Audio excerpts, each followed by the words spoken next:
Running Scared by Lynn Cook, Chapter 14.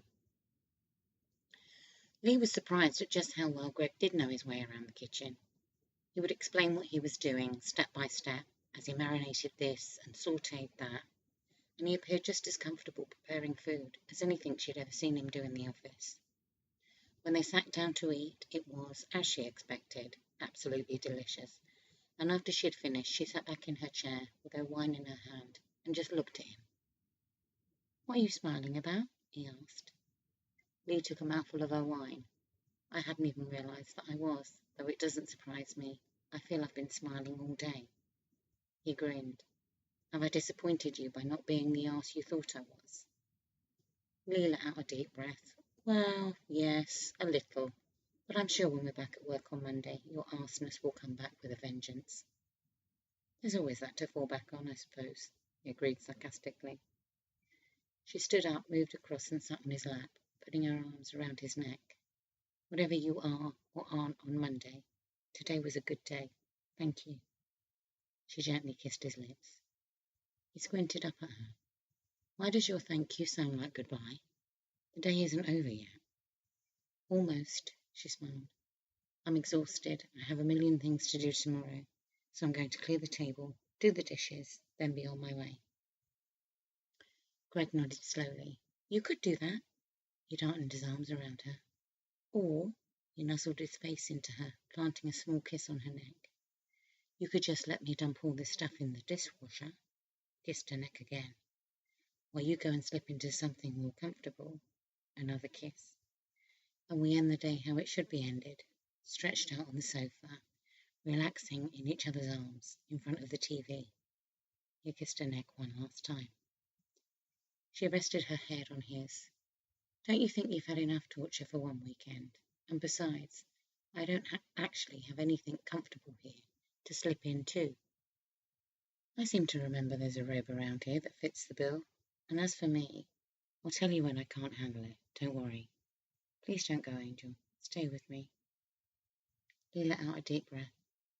"You do make a very compelling argument, but not the robe. That's far too dangerous. I'll meet you halfway, and I'll put your tracksuit back on. Plus, I get to pick what we watch." He smiled. "You drive a hard bargain. I can live with those terms."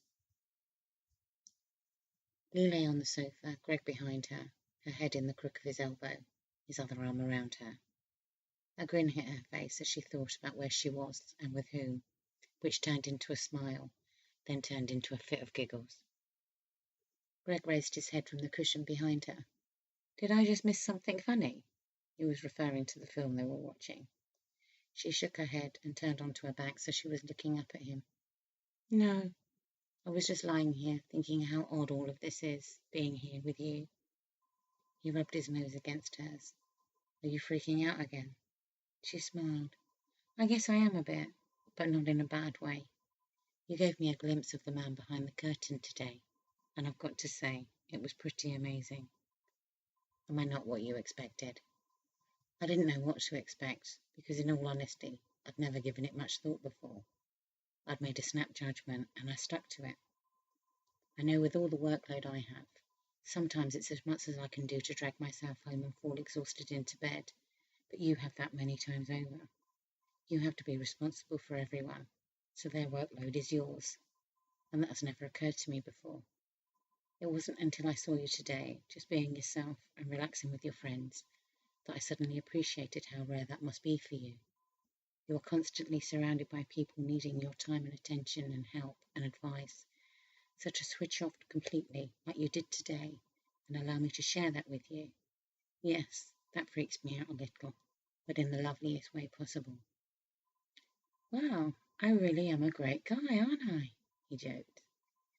She put her hand to his face. "I'm starting to think you just might be." He kissed her palm. "Did I earn any more points?" "You may have even wiped the slate." She pulled his head down and kissed him. Greg tightened his arms around her, deepening the kiss, his chest pushing her down. He put one hand around, running it down the side of her face, down her throat, squeezing her breast to almost painful bliss, then moved his hands lower to slide inside the tracksuit bottom she was now wearing. As his fingers moved beneath the lace of her underwear, combing through the curls of hair they found there, Lee took a sharp, unsteady breath, adoring every touch from him, and the burning sensation she was feeling between her legs like she was on fire. His middle finger stretched out very gently to caress his target, and a deep moan escaped Lee's throat as she dug her fingers into his shoulders. He dragged his lips from hers and attached to her ear. "Don't move," he growled in warning. "I can handle this, as long as you don't move. And whatever you do, don't touch me." Lee was panting too heavily to form words, so just nodded with her eyes closed.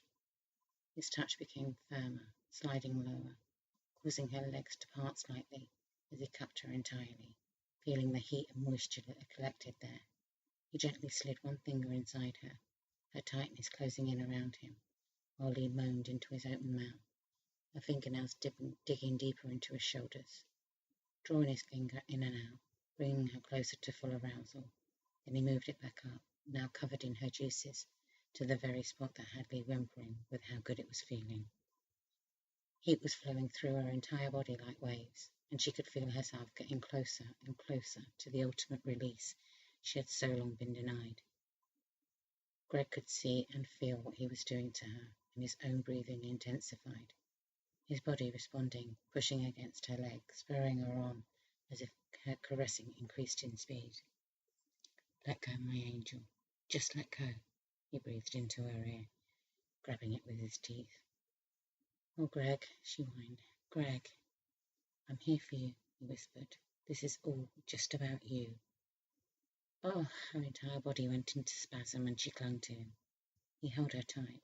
The erotic pleasure he was getting from this was almost matching her own. As her body slowed down, she turned her head and kissed him, holding his head to hers, and final tremors passed. Greg pulled his head back and looked at her. Now that was amazing. Lee half laughed. "Trust me, that's my line," she breathed. He turned her back slightly and cuddled into her, his own throbbing erection pushing into her back. "Now just lay very still for a minute and let me get myself back under control." She let out a deep, contented breath. "I don't think I could move right now anyway." After a few minutes, Greg felt it was safe to move again and lifted his head to look at her face and saw she had fallen asleep. The look that was still on her face told Greg it was in a very contented way. He settled back in behind her, his own contentment at having her here, with him, in his arms seemed too good to be true. Okay, so maybe he was freaking out a little too.